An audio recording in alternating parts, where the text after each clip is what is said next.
Nesse livrinho, O Futuro do Pensamento Brasileiro, a minha preocupação foi essa, pensar o seguinte: o que nós temos para dar à espécie humana? Não só a nós mesmos. Porque se nós ficamos o tempo todo só pensando nos nossos problemas nacionais, nosso umbigocentrismo, então qual é a nossa identidade? Eu digo, bom, isso aí é tão interessante quanto você ter um vizinho que só fala dele mesmo o tempo todo. Ou você casar com uma mulher que só fala dela, da infância dela, do pai dela, da mãe dela, da porcaria da identidade dela. Você não aguenta uma semana, meu Deus do céu, você joga a mulher pela janela. Tá certo? Então, um país que ao falar para os outros só fala de si mesmo, é apenas um chato universal. Não é isso? E muito do que nós transmitimos para o exterior é baseado nisto. São coisas que têm importância folclórica e antropológica para nós. E é isso que nós mostramos no exterior. Não é isso? Só que acontece o seguinte: por exemplo, você faz uma exposição sobre a cultura indígena do Raio Parta, etc, etc, ou costumes coloniais do século XVIII e tal, e vai mostrar isso aí na França. Bom, o francês vai tomar isso como matéria de estudo, como objeto de estudo. Tá certo? Isto não vai transmitir a eles novas formas de compreensão, ao contrário, vai apenas dar um material documental. E eles vão estudar isso como eles estudam, sei lá, a antropofagia de uma tribo tal da África, ou aqueles sapatos chineses que apertam os pés das menininhas. São curiosidades folclóricas que servem para alimentar a curiosidade de antropólogos. Agora, as formas, os esquemas da ciência antropológica são os europeus. Está entendendo? Então nós estamos nos oferecendo para ser objeto de estudo. Nós estamos entrando lá como o macaco entra no estudo de zoologia.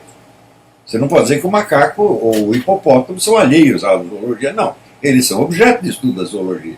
Então nós vamos lá e nos expomos num museu, numa jaula, dizendo, olha, estudem-nos. Isso aqui é uma coisa profundamente ridícula. Não é isso? Agora, se você chegar lá com o Mário Ferreira dos Santos, o Mário Ferreira dos Santos não é objeto. Né? Ele é uma forma que se sobrepõe à cultura europeia e a amplia. E ensina coisas que eles não sabem.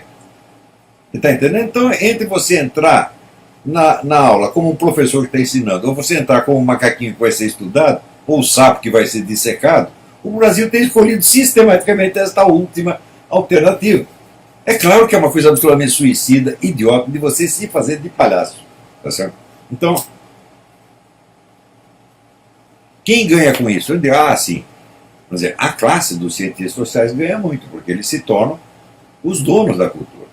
E aquilo que não entra na perspectiva deles fica fora da cultura. Por exemplo, você não tem como reduzir o Mário Ferreira dos Santos às categorias usuais de pensamento dos nossos cientistas sociais e filósofos universitários. Então ele fica fora.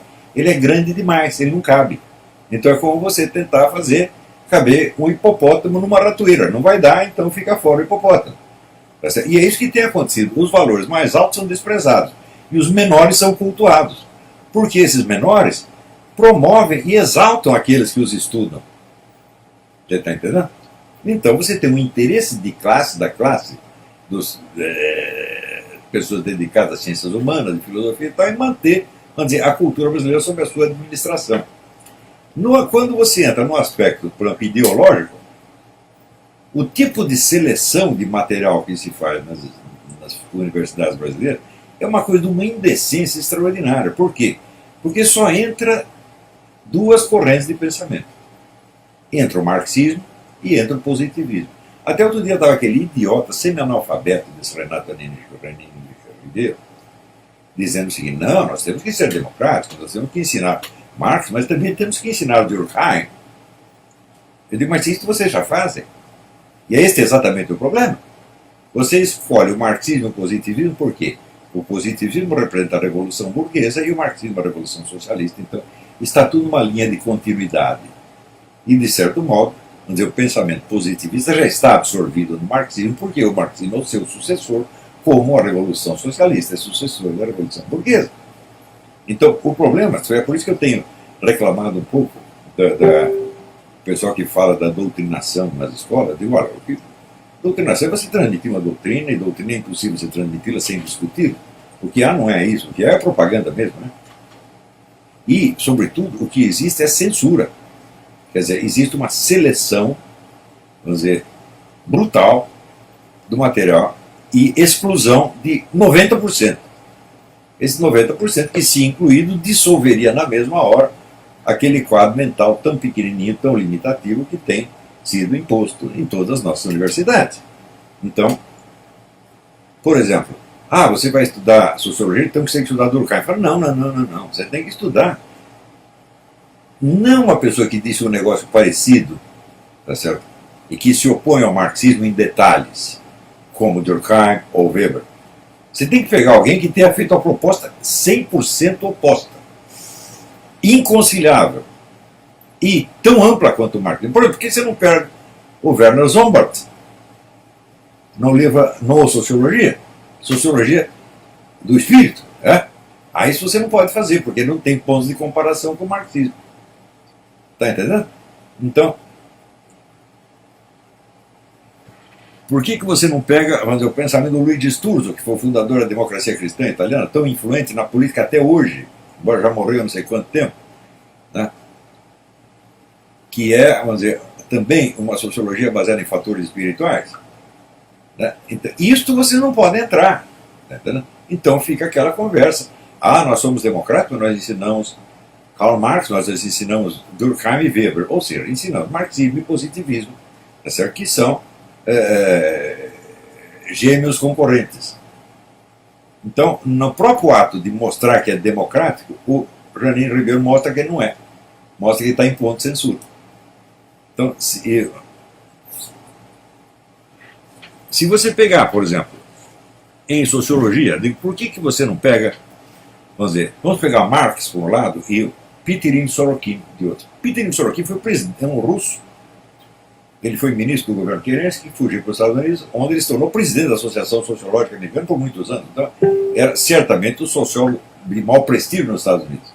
Quando ele morreu, sumiram com tudo, evidentemente. Por quê? Porque a sociologia do Sorokin é de uma amplitude que engole o marxismo. Ora, o Weber e o Durkheim não engolem o marxismo, ele concorda com ele em certos pontos. Então, por que não Marx e Sorokin?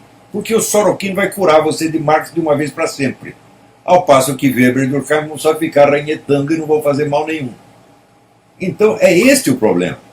O problema não é a doutrinação, o problema é a exclusão, é a censura, é a moldagem, é a pré-moldagem do debate. E disso eles não vão abdicar de jeito nenhum, é por isso que a proposta deste encontro criou tantas reações. Tá certo? Então você pode, por exemplo, nós vamos aqui, nós somos democráticos, nós pegamos o pessoal marxista e pegamos aí, sei lá, o Mário Sérgio Cortella, né? Que não é marxista, evidentemente não é marxista. Eu digo, sim, só que ele não faz mal nenhum. Por que você não pega os seus marxistas aí e o Olavo de Carvalho? Porque o Olavo de Carvalho engole tudo, come todos de uma vez. Então isso não pode. Então é sempre assim, é sempre esta pré-moldagem do debate, esta imposição de padrões limitadores, paralisantes, tá certo? Alejantes, que tem acabado, vamos dizer, com os estudos de ciências sociais e filosofia no Brasil. E é isso que nós temos que romper de uma vez por todas. Ou seja, nós temos que ampliar o espectro da nossa área de interesse de uma maneira monstruosa. Nós temos que ler tudo o que eles não querem que você leia, porque eles nem conhecem também. Porque quando eu digo que eles impõem essa limitação, eles impõem em primeiro lugar a si mesmos. Eles não leem nada fora disso. Né? E, por exemplo, se você pegar quantos estudaram profundamente o Sorokin, acho que no Brasil atual nenhum. Eu não conheço um cientista social brasileiro que nem cite, né, o Sorokin, tá certo? Ou o Zombart. Do livro do Zombart, cita alguma coisinha do livro dele sobre os judeus e o capitalismo, né, que foi muito objeto de debate entre os marxistas. Esse eles citam de vez em quando, mas a grande obra do Zombart não é essa. A grande obra do Zombart é a obra teórica, a nossa sociologia.